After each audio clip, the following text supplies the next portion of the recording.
क'क्राझार जिल्लानि सिङाव थानाय थामहिनबा सानजा क'क्राझार बिधानसभा बियाबनि सिङाव थानाय गुबुन गुबुन थावनियाव लुफुंजानो गोनां मडेल अंगनाबादी मिरुनि अन्थाइ खाम्फा गायसनदों एमएलए लरेन्स इस्लारिया। दिनै सानसेनि गेजेरावनो गुबुन गुबुन थावनियाव गं 8 मडेल अंगनाबादी मिरु लुफुंनो थाखाय अन्थाइ खुन्थिया गायसननायजों लोगोसे आसाम दर्शन बिथांखिनि गेजेरजों लुफुंजानाय मोनसे बाथौ थानसालि आरो गोदानै लुफुंजानाय दाउलाबारि एमइ स्कुलनि गोदान न' बेखेवनाय हाबाफारिखौ मावफुंदों 30 नं सानजा क'क्राझार बिधानसभा बियाबनि एमएलए लरेन्स इस्लारिया।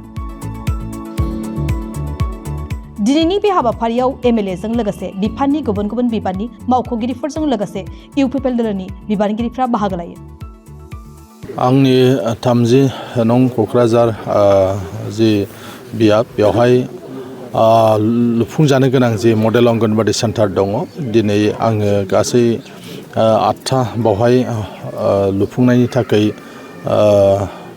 जि खुन्थिया गायसननाय हाबाफारि बे हाबाफारिखौ दिनै मावफुंनानै लादों आरो बेनि अनगायैबो आसाम दर्शननिफ्राय मोनसे बाथौ थानसालि लुफुंनाय आरो बेनि अनगायै गंसे गोदानै लुफुंजानाय जे एमइ स्कुल दाउलाबारि एमइ स्कुल बेखौ बेखेवनाय बेबायदि गासै मोन 10था जे हाबाफारि बे हाबाफारिखौ आङो दायो रायजो राजानि मददजों आरो डिपार्टमेन्टनि अफिसारफोरखौ लाफानानै बे हाबाफारिखौ मावफुंगासिनो दं। गाहायै जे मडेल अंगनबादी सेन्टार बे मडेल अंगनबादी सेन्टारा जाहाथे बिमा रावजों सोलोंथाइ लानायखौ जाहाथे थुलुंगा होयो बिनि थाखाय आसाम सरकारा जि हाबाफारि लादों आरो रुलिं पार्टिनि एमएलए हिसाबै जोङो बांसिनै बे स्कपखौ मोन्दों। बिनि थाखाय आङो मानगोनां आसामनि गिबि मन्थ्रि बिथांखौ आङो साबायखर बावदों, डिपार्टमेन्टनि मिनिस्टार बिथांखौ साबायखर बावदों। जोंनि बियाबावबो जे मडेल अंगनबादी लुफुंनायनि थाखाय खाबु होनायनि थाखाय जों मिजिंथिदों जे बे मडेल अंगनबादी सेन्टाराव उन्दै उन्दै बैसोनि जे गथ'साफ्रा बेवहाय जे फरायजेननो फैगोन अ आ क ख होननानै सोलोंजेननो फैगोन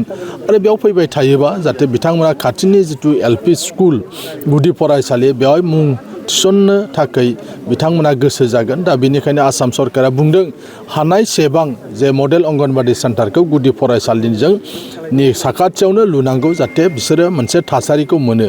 बाहाय जुदि बोसोरसे बिसोरो थांलाय फैलाय खालामोबा बोसोरसेनि उनाव खाथिनि गुदि फरायसालियाव मुं थिसनोब्ला अब्ला बिसोरो गोरलैयैनो बेवहाय थाखोसेयाव थांलाय फैलाय खालामनो हागोन। बेवहाय गाबनाय नङा, बेवहाय फैनो बानाय जानाय नङा।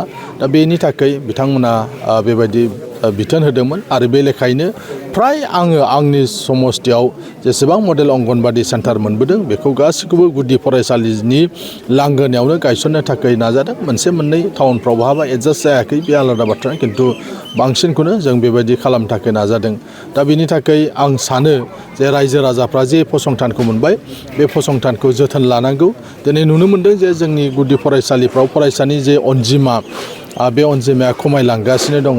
दा बेनिखायनो जों जाहाथे गुन गोनां सोलोंथाइखौ जोंनि अंगनबादी सेन्टाराव जोंनि गुदि फरायसालियाव जाहाथे मोनो बेनि थाखाय फोरोंगिरिफोरखौ जाहाथे जोंनि रायजो राजाफ्रा जोंनि गामिनि दैदेनगिरिफ्रा जाहाथे मदद खालामो बेनि थाखायबो जों खावलायबोदों। गुबुन जायगायाव लुफुंबावनो गोनां दं।